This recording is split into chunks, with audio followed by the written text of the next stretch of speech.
Okay, I was talking to a few real estate agents recently, and for some reason, right, they are all making the same mistakes. And so I compiled and created this video, and in this video, I talk about the 5 common real estate mistakes that real estate agents make and how to avoid them. And if you're thinking that I'm talking about my ass, basically I have helped my clients generate over 50, 100K in commissions. You can see on my screen here, tons of exclusive clothes and whatnot. Right, so now into the value portion of the video.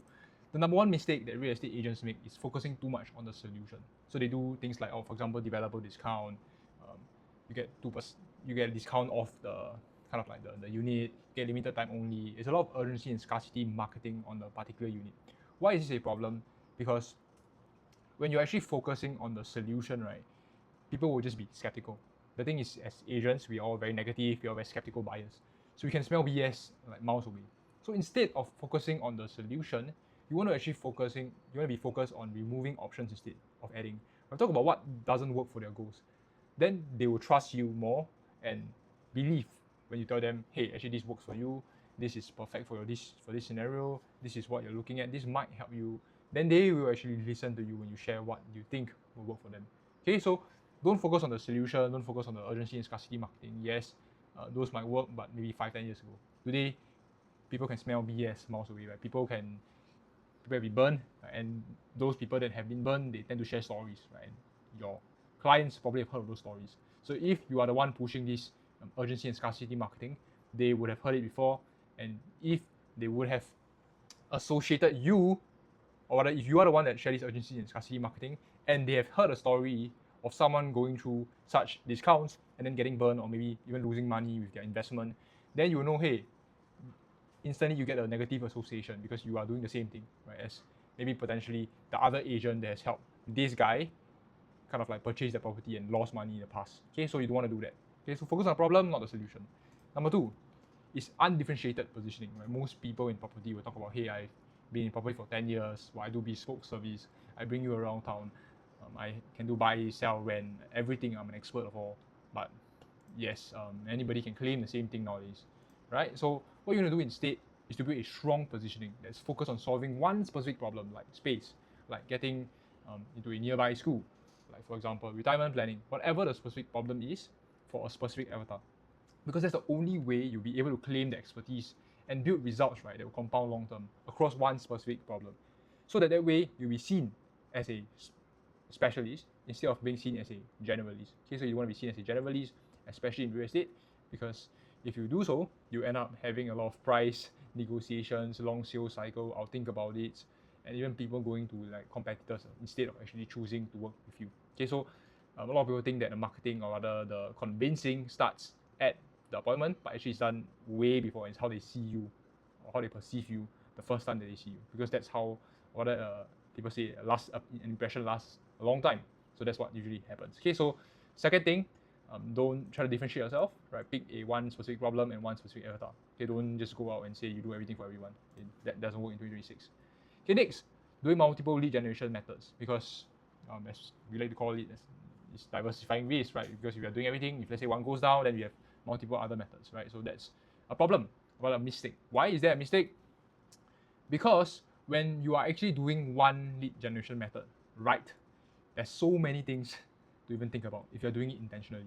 For example, to create a good content, you need to have a strategy behind the content, you need to have content pillars, you need to do script writing, you need to pick a topic, you need to do filming, you need to do editing, you need to do posting, you need to do reviewing to see which one works better, which one works less good, and then kind of create or even improve the strategy, even improve the scripts for the next batch. So there's so many things that you do already just with one strategy alone, like creating content, right? Don't even talk about ads, don't even talk about flyers, don't even talk about doing 50 other strategies or even home tours, right? There's so many things that you need to do. Even if you get someone to do it for you, you still have to probably manage it, okay? So that's the next problem. The next mistake I see is guessing problems, right? So what agents usually do is they usually outsource or they ignore all their marketing and their sales data, right? They just rely on their vendor to do it for them.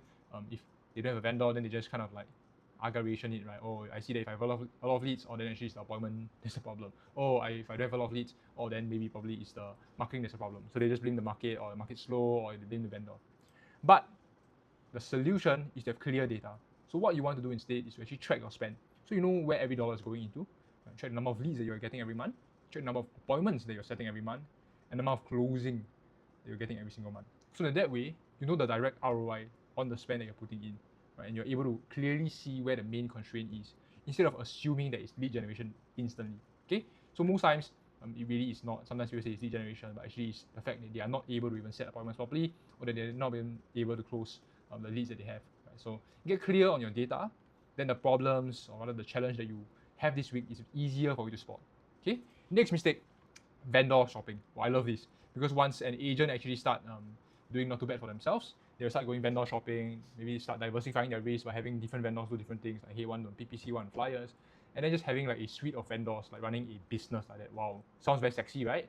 The thing is, when you give budget to different vendors and you scale with vendors according to this model, the problem, right, is that because they're not as financially incentivized as you, number one, they will not take action as quick as you want to. And number two, they will not track your data. And number three, when they have other clients that, of course, is of higher priority to them because, for example, they might not be getting results, then time on your business or time on you would drop. And because time on you would drop, then results will drop as well. So that is the big problem. So the way I like to think of things, if you look at any business, any large corporation, right, is actually to know and understand how it works first, build your own system, know what makes a system works, what makes a system don't work, and then employ leverage through labor, through AI to actually scale the system. So I'm not against having vendors, not against having people to actually help you build your business for you. Of course, Apple wouldn't be where it is today if it's reliant on Steve Jobs to actually build the entire business himself, like his solo startup.